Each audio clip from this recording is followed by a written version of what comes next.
What's going on, guys? It's Martin here, and I'm bringing you guys extra time. It has been an amazing month for football in general, for life in general. Claudio Ranieri getting sacked, Leicester City winning 2 games. I'll make a separate video about this as well. Was David Hay losing to Tony Bellew yesterday? That was a mad thing. Oh my god, but the biggest thing everyone is talking about at the moment, bigger than Claudio Ranieri getting sacked, is Arsene Wenger. This man is in the center of everything. When I mean everything, I mean everything. It's actually it's sad in general. It's just so sad to see, but I don't really care. But since it's trending, I'm obviously gonna make a video about it because Arsenal have been shit, and you wonder why I put them in sixth. In my predictions at the start of the season. If you haven't watched that video, you better go back and watch it. Because if you don't believe me, I put them sixth out of the top six. I put them sixth, so they finished last in the mini table I made for them. I put them sixth. And what are the reasons for putting them sixth? Lack of a winning mentality, wrong mentality in general. Arsene Wenger, the players that they have, not being able to win big games away from their home. Even at home, they haven't been able to win big games. Struggling and losing against the smaller sides when it matters the most. And there's a lot more. Getting beat. Not even getting beat. Getting absolutely raped by the same German team that beats them year in, year out again. And having a board that know fuck all about football, let alone American football. They don't know dust about American sports. So how would they know anything about the English sport in general? What the hell? It's an absolute shambles. It's just, oh my, them man just need sorting out. All of them from top to bottom. All of them need sorting out. Kroenke, then whatever his name is, Didis or whatever. I don't even give a shit about Arsenal board. Arsene Wenger, the players themselves, they all need to be sorted out. One way or another, most of these players need to go. I have touched on them, Arsenal a few times. I remember the Chelsea review I did, and the Bournemouth versus Arsenal review. I touched on Arsenal and Arsene Wenger a bit as well. But this is a full video, and it's a lot. This is a big problem. Let's just start with the game yesterday. Arsenal, not surprised they get beat 3-1 against Liverpool, and they were poor in that game.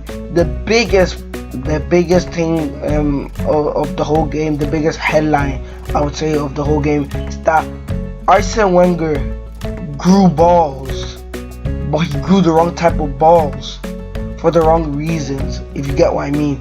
He left Alexis Sanchez on the bench. He said like he wanted to play more direct, which they didn't.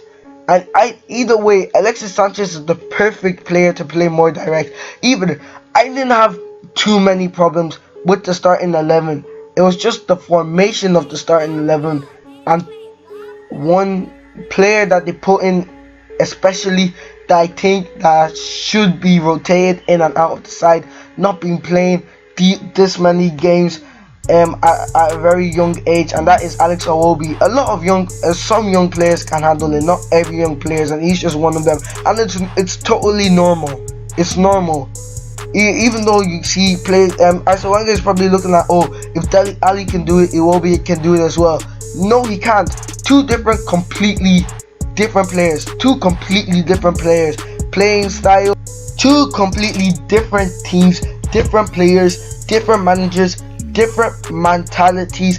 And different positions in the table. And by how many points now? Spurs second. Arsenal 5th. It's that simple. And people are trying to tell me that Arsenal will finish ahead of Spurs in the table. That means Spurs will have to finish 7th. Because I do not care. Arsenal are finishing 6th. They're finishing 6th. And when they realize they are going to finish outside the top 4, when they do finish outside the top 4, maybe Arsene Wenger would leave them. And that's just a big maybe. And that's the biggest maybe he's had of his whole career. And the biggest maybe he's ever going to get if they finish outside the top 4. And it would definitely start all the protests at the Emirates Stadium. I don't even know. But him and Sir Alex Ferguson, no one was ever saying, Ferguson out, even when the times weren't going well for them. No one ever do that. For me, Arsenal are a team that look to the past as well. Not only my United fans, it's also Arsenal fans. I don't think they notice that because they don't make it as obvious as my United fans do, thinking of all the old days under Fergie's Wingers, blah blah blah, things like that. They don't make it as obvious because they haven't changed managers yet. But when they change managers, they will be talking about the old days, Invincible, because they talk about Invincibles every single time on every single Arsenal fan TV episodes, always about Invincible days. The shocking thing is, when was the last time I've watched an Arsenal team going into a game and Arsenal fans are not confident about it, not thinking they can win, they can only get a draw. Even against Chelsea, they thought they could win, even though I thought Chelsea would absolutely smash them, and we did smash them. It's not because we're a better team than them, even though we are. It's not because we're a better team than them, because we have the right mentality. It's so easy playing against Arsenal because they're such a confidence booster. They boost so many teams. Hull City got a boost for them even though they lost 2-0. Liverpool have just got a boost for them even though they lost. Man City got a boost for them even though Man City during that time weren't doing the best. Same with Everton, they weren't doing the best as well.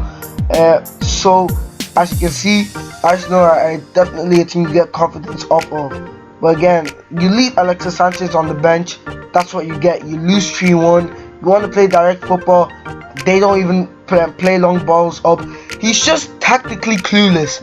I just want to say that Arsene Wenger is tactically clueless. Honestly, he looked lost yesterday. He was like touching his hair, swiping his grey hair back, like there's anything left there. But like, it was just sad to see. When you need Giroud and Welbeck the most, you can take off one of them, but don't take off both. And he takes off both with Theo Walcott and Lucas Perez. Where's the delivery in that? Honestly, like I said, there was only a few things wrong with that starting lineup at the start. One of the things is that Iwobi started the game. Second thing is they played a 4-2-3-1 instead of a 4-2-3-1/4-4-2 instead of a 4-3-3, which would have suited them more and would have made more sense. With Welbeck on the left, Iwobi on the right, we got then we got Giroud up center, then we got Oxlade-Chamberlain in the middle, not on the right, in the middle, because all of these Arsene Wenger, he only plays Oxlade-Chamberlain in the middle when he needs to, even though that's his best position. It makes no sense whatsoever, but seems to make sense to Arsene Wenger. It just seems to make sense to him. Yeah, it's just I don't get it, but like I don't get it. Either way, that game ended 3-1. Now we're going on to the bigger picture, and the bigger picture is Arsenal are shit. It's as simple as that. I don't like using that word because like people just go, oh, this fella is shit, this guy is shit. You're not in that position to. I know you have your own opinion, yeah, but are you a football player? And can you do what they can do? Can you turn it on and off like real quick like that? No, you can't. But like Arsenal, oh my god, I was watching Arsenal fans TV the other day. I was listening to Mo, and Mo made a lot of very good points. He talked about the bigger picture, and he was saying, in the last 5 to 10 years, have Arsenal made any progress? No one answered, and that was it. They were regressing. Regressing means decreasing, and I'm going backwards instead of forwards. They were regressing. Nothing looks certain. I understand, yeah, with the money and the stadium, blah blah blah. That time is over now. It's over. The funny thing is, they spent more money this season on players, bringing them in, than the last few seasons. Yet they're in a worse spot than last season. So they've actually got worse than last season, which is very, very funny, because last season was just absolutely terrible for my. Even though they finished second, the table lied completely. They should have finished 5th or something. They just got lucky, to be honest with you. Got very, very lucky that Tottenham couldn't beat Newcastle and got smashed 5-1. But there you go. That is just Arsenal for you. It's the Arsenal cycle. Same thing happens every single year. And I was watching Gillette Soccer Saturday. I watch that every Saturday as well. Same things happen every single year. Every single one day, what's it called? So they're doing really well in the league. They go on the slump when they should be beating big teams. They lose to the big teams. They go on a good run of the game, lose 2 games to small teams, or lose a game to a small team, then lose a game to a big team. Then the pundits start saying, is it really a bad season? Because they're still in the This is like 2 weeks or a week before the Champions League round of 16. Is it really a bad season because they're still in the title race, still in the FA Cup, still in the Champions League?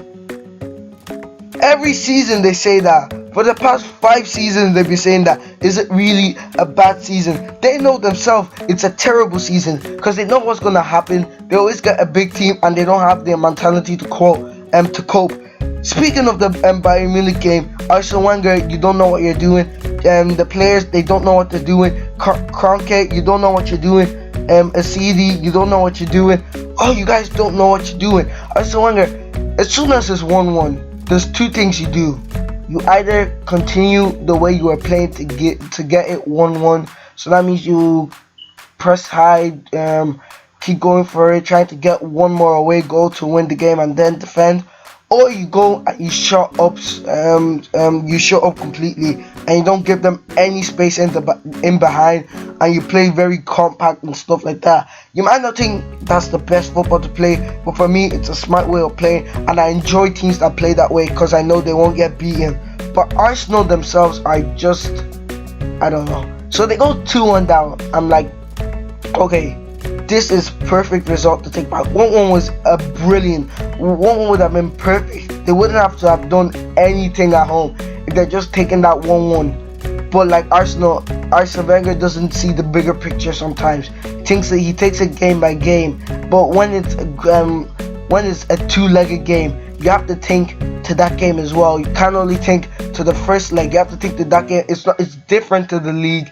It's different to FA Cup and League Cup. It's the Champions League, and when you get in, there's 2 legs. And when there's 2 legs, you have to think for both games. Arsene Wenger doesn't. He even said in an interview, takes it game by game, which is a mistake sometimes. And definitely when you're playing in the Champions League, it's always a mistake to take it game by game when you're in the last 16, because you're going to play 2 legs. And Arsene Wenger obviously made that mistake, because as soon as they got 2-1 down, perfect. Everything was perfect. Defend, tight, compact. Don't give them any space. Boom. They go and they try and get a second away goal like it's the end of the world. It makes no sense whatsoever. You got your away goal. You're 2-1 down. Take it back to the Emirates. You get 1 goal and you win and you win the game. And it only seems to be, it's not only Arsene Wenger that thinks this way, it's a lot of other Premier League teams that think this way as well. And this is where they lack that tactical adaptation. that managers like Conte have, and and Mourinho have. Those two managers, and obviously I should know that because both of them are Chelsea. Jose Mourinho used to be a former Chelsea manager, and Conte is the current. Sorry, Conte is the current Chelsea manager. Both of them have that tactical adaptation that they make. It's a big adaptation. I understand every manager makes tiny, small switches here and there in a game sometimes to cope with the opposition. But Conte and Jose Mourinho, they know how to make big adaptations in games to shut up, to close the game completely, or to go out and play the football to get them to 3 points. The managers that like that is definitely Arsene Wenger, Jurgen Klopp, Pep Guardiola to a certain extent, Eddie Howe. Managers like that just want to play one way, tiki taka, pass this, pass that, pass like this, pass like that. It's I don't know. It's common sense. You go 2-1 down in the Allianz Arena, keep it tight, go back 1-0. Because it's not hard at all. Because Leicester City were playing Sevilla, and Sevilla went 2-1 up. So they Leicester City go and open the game up, they get one goal back, perfect, defend, 2-1, and they think that's the way a footballer and a football manager should think. It's an away goal. Even if you don't get that goal in the second at home, you take it to extra time. So you don't even have to score at home to take it to extra time. You've already scored away. You can score one goal and you win the game, and then it's over like that. But Arsenal, they just love the round of 16. They think, oh yeah, extra money, there we go. Arsene Wenger as well, he's a yes man himself. Okay, we've done what we need to do. Let's go out there and just play football. Let's try and outplay Bayern Munich, and which is very, very stupid and delusional from them, because Arsenal haven't played good football in a long time, and that's the only thing that they could actually hold on to, playing good football, and they can't play good football anymore.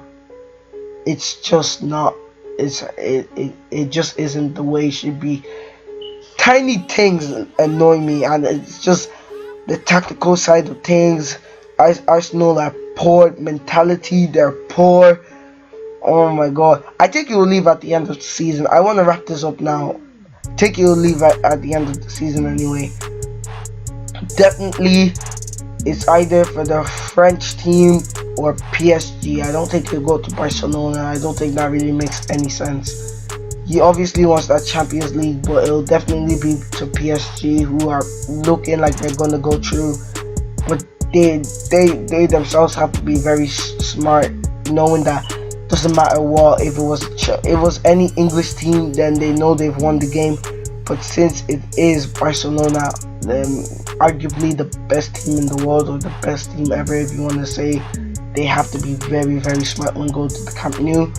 So, like I said, Arsene Wenger either to PSG or the French national team. I just don't see him staying. And if he was to stay, you know there's going to be a lot of protest and a lot of things. I feel like it's going to get to the point when fire starts to show and the place absolutely burns.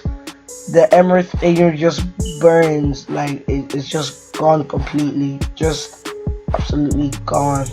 Like, when I mean gone, I mean like it's burnt to the ground. Like the Bradford Stadium, like 22 years ago, that thing was burnt to the ground. Which 32 years ago, I think it was burnt. I think it will be burnt down like that, because I've heard they're going to protest on